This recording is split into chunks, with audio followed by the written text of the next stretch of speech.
이혜진은 비렁뱅이를 쳐다보았다. 그리고 품에서 엽전 몇 푼을 꺼내 그에게 주었다. 그는 이혜진이 주는 엽전을 받고는 아씨, 고맙습니다 라고 감사의 말을 한 다음 돌아서서 가면서 어쩌다 이 김말생이 이 지경이 되었나 라고 푸념했다. 이 말에 이혜진은 저만치 가고 있는 비렁뱅이를 불렀다. 이보세요. 잠깐만 기다리세요. 힘없이 걸어가고 있던 김말생이 멈춰서 이혜진을 바라보았다. 지금 성함이 김말생이라고 하였나요? 그렇소만. 왜 그러시오? 혹시 포청에 주화위조를 신고한 분이신가요? 이 말에 김말생은 깜짝 놀라서 주위를 두리번거리더니 조용히 말했다. 낭자는 뉘시오? 어찌 그것을 알고 있소? 안심하세요. 어르신을 해치려는 게 아니고 오히려 도움을 드리기 위해서예요. 그래도 김말생은 미심쩍은 얼굴로 이혜진을 보더니 말했다. 이 일은 포청과 동전 위조자 몇 사람만 알고 있을 뿐이요. 그런데 어찌 내가 알고 있느냐 이 말씀이군요. 그렇소이다. 염려마시라 했잖아요. 지금 어르신을 포청과 그 동전 위조범들이 백방으로 찾고 있는 것을 알고 계시나요? 모르오. 그저 그날부터 배를 골아 동냥질로 입에 풀칠을 하고 있을 뿐이요. 포청에서 먼저 찾으면 살겠으나 위조범들이 먼저 찾으면 살 길이 없을 거려. 일을 아나요? 각오는 하고 있소만. 왜 포청으로 가지 않나요? 어르신을 보호해 줄 텐데요. 그들은 이 일을 대수롭지 않게 여기고 있었소. 나를 내쫓다시피 했소이다. 다시는 가기 싫소. 그랬군요. 어르신 심정은 알겠어요. 그런데 말이에요. 하원지를 아시죠? 이 말에 김말생은 눈을 크게 뜨고 이혜진을 쳐다봤다.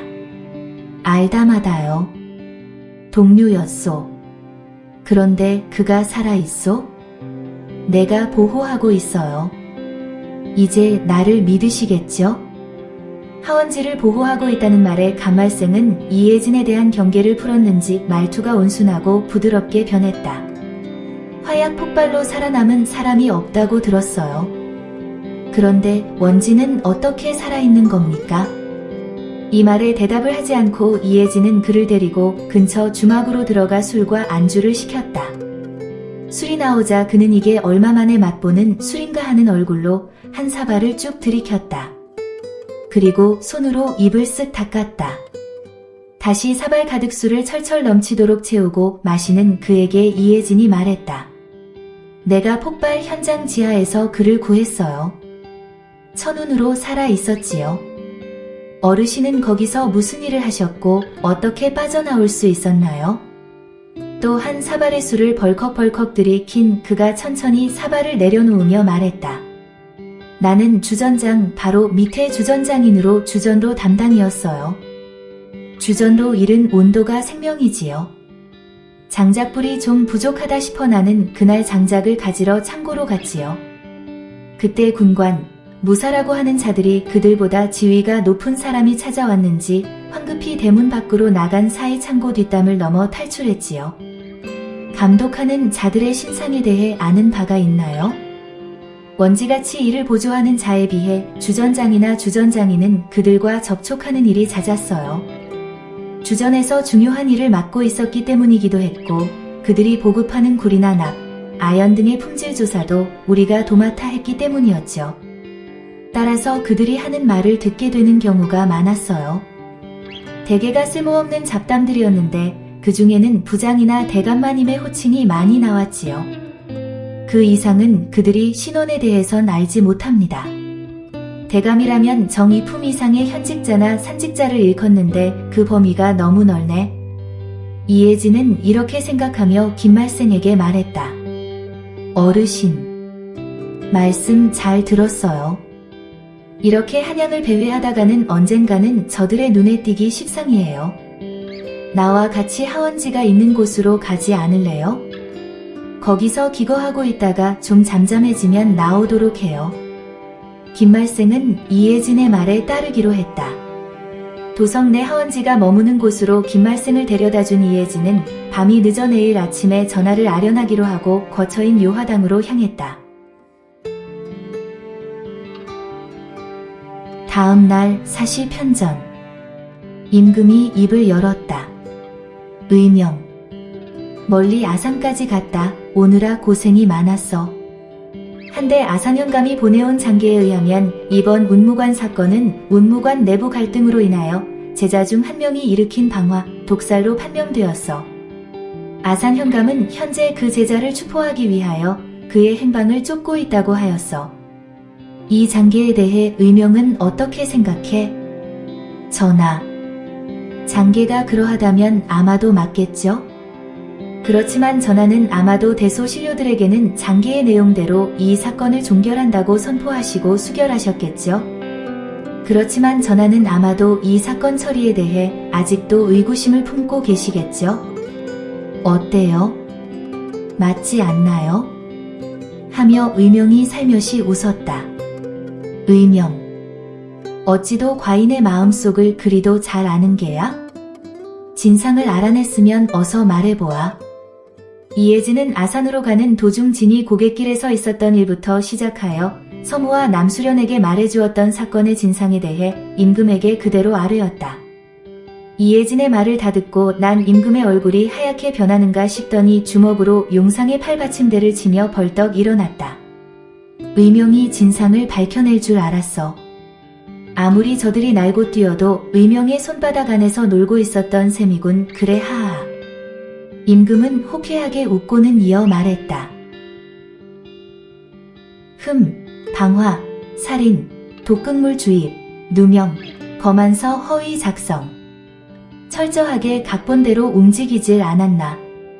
정말 극악무도한 자들이군. 오늘 당장 천지문으로 간다. 철저하게 응징하여 만천하에 알려야겠어. 전하. 서두르지 마셔요. 서두르지 말라니 의명. 쇠뿔도 단김에 빼라 하지 않았나. 이참에 과인의 권위에 도전하는 자들의 말로가 어떻게 되는지 여지없이 보여주어야 해. 전하. 지당한 말씀이기는 하나 저들이 발뺌하면 무엇으로 증명하지요? 이미 시신은 땅에 묻혀 천철장 자국이 남은 가슴을 꺼내 보여줄 수도 없는 일 아닌가요? 말을 듣고 보니 그렇군. 그럼 이대로 사건을 묻어야 한다는 게야? 그럴 수는 없는 일, 의명. 그렇게 말하는 것을 보니 무슨 보관이 있는 모양 같은데. 꺼내보아. 전하. 의금부에 어명을 내려 아산현감과 오작인을 한양으로 압송하시면 되옵니다. 아산현감과 오작인? 따는 그들이 결정적인 증조이긴 하지. 그래요. 아산현감과 천지문주 간에 사전교감이 있었을 거예요. 물론 아산현감은 처음에는 천지문주의 말을 듣지는 않았을 거예요. 하지만 천지문주의 무서운 협박에 굴복하였겠죠. 아산현감은 천지문이 짜놓은 각본을 따를 수밖에 없었고 오작인을 강요하여 검안서도 허위 작성했을 가능성이 농후하기에 그 둘을 공문하시면 천지문을 올가매는 데는 한치의 실수도 없을 것이라 믿어요. 그렇게 하도록 하지. 전하. 오늘 오는 길에 김말생을 우연히 만났어요. 김말생? 주전원의 그 김말생 말이야? 예, 전하. 그자를 하원지가 있는 곳으로 데려다 주었어요. 그자의 말에 의하면 주화위조의 배후 인물은 대감임에 틀림없다고 말했어요. 대감은 현직자, 산직자를 합치면 너무 많으니 우선 현직 대감을 은밀히 내사하면 무언가 나오지 않을까요? 그게 사실이라면 현직 대감이라야 몇 명 안 되니까 금군 중 유능한 자를 붙여 일거수일투족을 사소한 것이라도 놓치지 말고 살피라 하면 되겠군. 전하. 또 한 가지 알을 말씀이 있어요. 말해보아. 의금부에 어명을 내리실 적에 금부도사 중 한 명을 택해 내리시되 전하의 어명을 판의금부사를 포함하여 누구에게도 절대 발설하지 말라는 말씀을 꼭 하셔야 돼요. 정말 은밀하고도 은밀하게 어명을 수행하게 하셔야 돼요. 압송 장소는 의금부도 아니고 편전도 아닌 그래요 희정당이 좋겠네요. 그곳으로 정하세요. 이 일이 새나가면 아산 현감과 오자기는 금부도사가 도착하기도 전에 죽은 목숨일 거예요. 그래, 알았느니. 여로에 지쳤을 테니 며칠 푹 쉬도록 해. 예, 전하. 이만 물러나옵니다. 이혜진이 예를 표하고 몇 걸음 옮기다가 뒤돌아서 말했다. 그러하온데 전하. 천지문에 가실 때 소녀 꼭 데려가셔야 해요. 허허허. 의명을 뺀 데서야 말이 안 되지. 이번 천지문을 치는데 과인은 변복하고 갈 것이야. 변복을요? 왜죠? 천지문주의 천철장을 맛보기 위함이니라. 호호호. 이혜진이 천진난만하게 큰 소리로 웃었다. 전하의 승부욕이 발동하셨네요. 그런데 어떻게 들어가시려나요? 그거야 간단하지. 의명만 명석한 것은 아니거든. 과인과 의명, 내금의장 그리고 사부님과 사제 5명이 간다. 운무관 사건 때문이라 말하면 반드시 우리를 맞을 것이야. 또한 만일의 사태에 대비해 금군 100여 명을 사복으로 입힌 후 밖에서 대기토록 할 계획이고 말이야. 과연 전하시옵니다. 소녀 감복했사옵니다. 아사년 관아. 천지문 좌호법 김술과 그의 부하 2명이 운무관 제자 한상곤을 끌고 동원으로 들어왔다. 김술은 부하에게 한상곤을 잘 지키고 있으라 명하고 사또 집무실로 들어갔다. 현감이 문서를 훑어보고 있다가 땡감을 씹은 얼굴로 김술을 맞았다. 어서 오시오. 좌호법. 사또. 문주님의 명이오. 운무관 제자 한상곤을 취조하여 무슨 수를 써서라도 모든 것을 그가 계획하고 결행했다는 자백을 받아내라 하셨소. 그런 연후 장계를 올려 사건을 마무리하시오. 명심하시오. 사또 한 목숨 거두는 것은 우리 천지문에게는 손바닥 뒤집기보다 쉽다는 것을 말이오. 알겠소. 모든 것을 빈틈 하나 없이 마무리 지을 것이니 문주에게 그리 말씀해 주시오. 김술은 밖으로 나와 한상곤을 인계하고는 부하 2명을 대동하고 관할을 떠났다. 금부도사 이정명과 나장 3명은 극비의 어명을 받은 후 선비의 옷차림으로 변복하고 걸어서 움직여야 했다. 역참의 말을 이용할 수가 없었기 때문이었다. 마패를 발급받으려면 병조의 마문을 발급받아 상서원을 거쳐야만 했다. 그렇게 되면 금부의 움직임이 금세 알려지게 마련인지라 어명을 극비로 수행할 수가 없었기 때문이었다. 아사년 관아 동헌. 현감이 동헌 마루 의자에 앉아 한상곤을 취조하고 있었다. 한상곤은 의자에 두 손이 움직이지 못하도록 묶였고 양다리도 묶인 채 그 사이로 긴 막대기 2개가 끼워져 있었다. 그리고 사령 2명이 각자 막대기 1개씩을 쥐고 있었다. 현감이 소리쳤다. 한상곤. 너는 운무관의 제자로 운무관주가 평소 너를 불공평하게 대한 것에 앙심을 품고 건물에 불을 지른 후 관주를 비롯 사제들을 독살했다. 이 사실을 인정하느냐? 그런 사실이 없소이다. 흥. 한상곤. 주리를 틀기 전에 어서 내 죄를 이실짓고 하렸다. 사또. 나는 사건 당일 불을 끄려고 나오다가 복면인들에게 납치당한 죄밖에 없소. 무엇을 이실짓고 하라는 말이오. 여봐라. 사령. 저놈이 바른대로 말할 때까지 주리를 틀어라. 현감의 말이 떨어지자 사령들이 막대기를 비틀며 힘을 주자 한상곤은 비명을 지르면서도 무인답게 이를 악물고 버텼지만 결국은 정신을 잃고 고개를 떨궜다. 에잉. 지독한 놈, 찬물을 끼얹고 고신을 계속하라. 사령이 찬물을 가지러 나가자 순간 동헌은 정적만이 감돌았다. 이때 관아 외선문으로 문을 지키는 나조를 제압하고 금부도사 이정명과 나장들이 동헌으로 들어왔다. 갑작스런 사내들의 출현에 현감은 큰 소리로 외쳤다. 그대들은 누구인데 감히 관아의 동헌을 멋대로 들어오는가? 이정명이 현감을 쳐다보며 말했다. 나는 의금부 금부도사 이정명이요. 아산 현감 연주창은 어명을 받들라.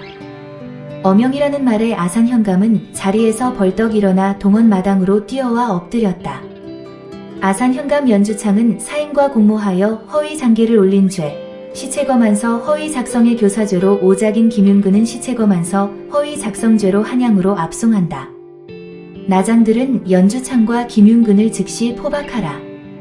나장들이 부복해 있던 연주창을 포승줄로 묶은 후 관아 나졸들에게 김윤근을 잡아오라 명했다. 금부도사 이정명이 심한 고문을 당하고 있던 한상곤에게 다가가 사령이 갖다 놓은 찬물을 얼굴에 뿌리자 한상곤은 감았던 눈을 가늘게 뜨고 이정명을 바라보았다. 그대는 누구이고 무슨 죄를 지었길래 이토록 심한 고문을 당하고 있었소? 한상곤이 있는 힘을 다하여 간신히 말했다. 나는 운무관 대사형 한상곤이요.